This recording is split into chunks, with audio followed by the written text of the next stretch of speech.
اللهم صل وسلم وبارك عليك يا حبيبي يا رسول الله. جايلكم النهارده يا حبايبي وصفه رواق نص تبطيطه. الشتا بيحب المعجنات.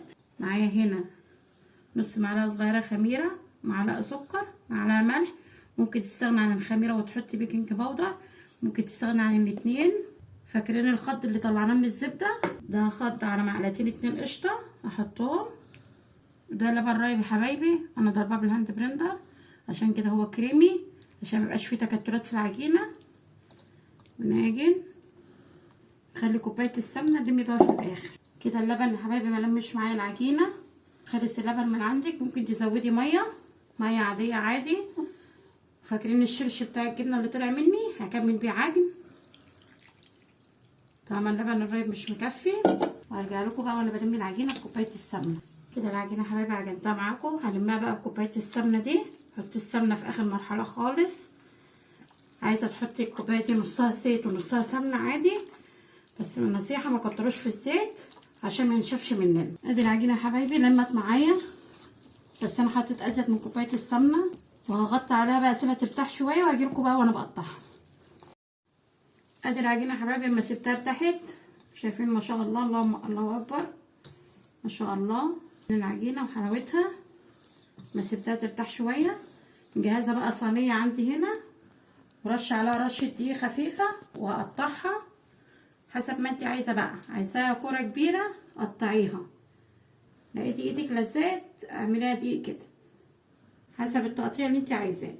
عايزه اكبر من كده قطعي.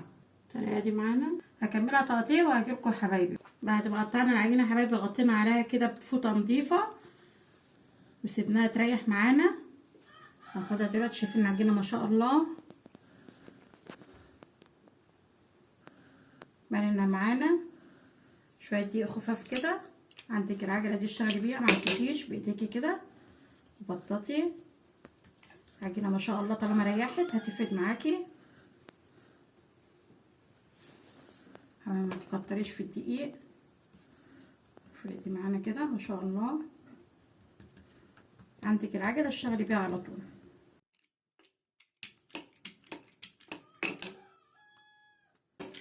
تعيش السمك بتاعها يا ما شاء الله حلوه كده. نركنها هنا. هكمل فرد العجينه يا حبايبي وارجع لكم وانا بسوي. شايفين يا حبايبي؟ هسيبها بقى تريح برضو شويه ونسوي يا ما شاء الله. هسيبها تريح ونسوي. عايزه تسوي على البوتاجاز من فوق، صينيه الفرن حطيها على النار تسخن، وروح حاطه عليها الرقاقه وعلى نار متوسطه، بس مش متوسطه قوي، على نار متوسطه يا حبايبي. ما تقلبيش العجينه على طول، سيبيها لحد ما تلاقيها بدات ان هي الارضيه تتشرب، تبداي تقلبي فيها. شايفين العجينه بدات تعمل ازاي؟ برضو ما تقلبيش، تستني شويه. شايفين ما شاء الله؟ شايفين يقب ازاي ما شاء الله؟ اللهم بارك.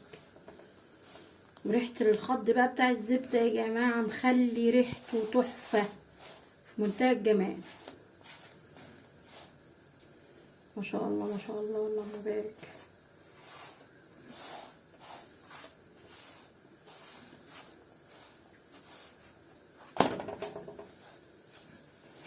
اقلبيه بالطريقه دي.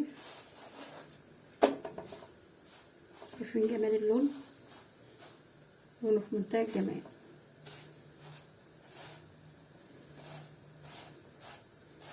ده الرقاق نص تبطيطه اللي بيتقال عليه نص تبطيطه. شايفين جمال اللون يا جماعه؟ شايفين ما شاء الله؟ اللهم صل على النبي عليه افضل الصلاه والسلام. منتهى الجمال. تقليب بقى بقشطه، تقليب مربى، بعسل، بجبنه قديمه. والله هو يتاكل حاف مع كوبايه شاي. دي التسويه اللي على البوتاجاز من فوق. عايزه تولعي الفرن وتحطيه في الفرن سوي في الفرن حسب راحتك، بس انا حابه التسويه اللي على البوتاجاز من فوق. اول ما يطلع تغطي عليه بفوطه نظيفه عشان يضل طري ما ينشفش منك. عجبكم الفيديو يا جماعه متنسوش تعملوا لايك وشير واشتراك في القناه. حبايبي الرقاق نص تبطيطه بعد ما خلصناه مسويه على البوتاجاز تسويه جميله، وعاملاه بالخض اللي طلع من الزبده والشرش بتاع الجبنه. شايفين ما شاء الله على الجمال، ما شاء الله في منتهى الجمال. شايفين؟ يا رب يكون الفيديو النهارده عجبكم. لازم تغطيه في فوطه عشان يدنه طري وحلو بالطريقه دي. انا كنت مغطياه، واما يهدى ويبرد رصيه وعبيه في كيس في الفريزر. يوم ما تعوزي تاكلي تطلعي الكيس تحطيه بس شويه كده على الرخام في المطبخ يبرد، هتاكليه كأنك لسه عاملاه صابح بالطريقه دي. رصصيه بالطريقه دي. ويا رب يكون الفيديو النهارده عجبكم. وان عجبكم الفيديو ما تنسوش تعملوا لايك وشير واشتراك في القناه.